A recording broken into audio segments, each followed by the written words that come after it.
Hi అండి, welcome to lucky that star channel. నేను మీ లక్ష్మిని. ఈరోజు మీకోసం బీరకాయ పచ్చడి చేస్తున్నానండి.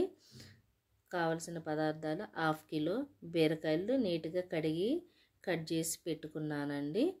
1/2 కిలో బీరకాయలకి ఒక 20 పచ్చిమిర్చి, కొంచెం అంత చింతపండు, 1 టీ స్పూన్ జీలకర్ర, ఒక 10 వెల్లిపాయ రెబ్బలు తీసుకున్నానండి. సరిపడినంత రాళ్ళ ఉప్పు తీసుకున్నానండి. అన్నిటినీ కలిపి ఇప్పుడు కచ్చా పచ్చాగా మిక్సీ పట్టేసుకుందామండి.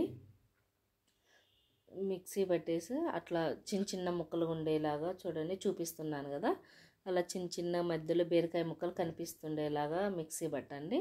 ఇప్పుడు పోపు పెట్టుకుందామండి. ప్యాన్ పెట్టుకొని 3 టీ స్పూన్ల ఆయిల్ వేసుకుందామండి. ఆయిల్ కొంచెం హీట్ ఎక్కనిద్దామండి. కంపల్సరీ ట్రై చేయండి. బీరకాయ పచ్చడి చాలా టేస్టీగా ఉంటుందండి. రైస్లోకి బాగుంటుంది, చపాతీలోకి, దోశలోకి, దేంట్లోకైనా తినచ్చండి.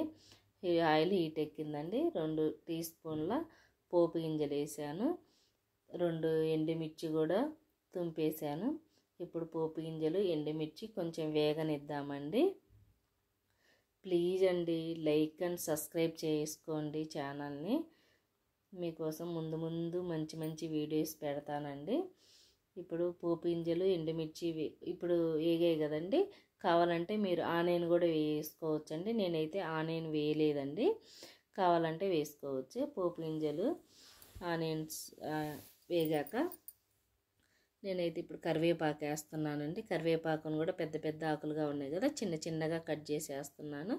కరివేపాకును కూడా వేగనిద్దామండి. కరివేపాకు వేగాక చిటికెడంతా పసుపు వేస్తున్నాను. పసుపులో పచ్చి స్మెల్ పోయేలాగా పసుపును కూడా కొంచెం వేగిస్తున్నాను. పసుపు వేగాక మనం మిక్సీ పట్టేసి పెట్టుకున్న బీరకాయ పచ్చడి పోపులో వేసుకుందామండి. సిమ్లో పెట్టి మగ్గించండి, పెద్ద మంట పెట్టద్దండి. బీరకాయలో వాటర్ అంతా ఇంకేసరికి బీరకాయ పచ్చడి మగ్గిపోతుందండి. చాలా టేస్టీగా ఉంటుందండి. కంపల్సరీ ట్రై చేయండి. మీకు ఇలా ఎప్పుడన్నా చేశారో లేదో, నాకైతే ఇలా చాలా ఇష్టం అండి. ఇలా బాగుంటుందండి, కంపల్సరీ ట్రై చేయండి. రెడీ అయింది చూసారా, వాటర్ అంతా ఇంకిపోయేసరికి పచ్చడి రెడీ అయిందండి. కమ్మనే బీరకాయ పచ్చడి. లైక్ అండ్ సబ్స్క్రైబ్ ప్లీజ్ అండి.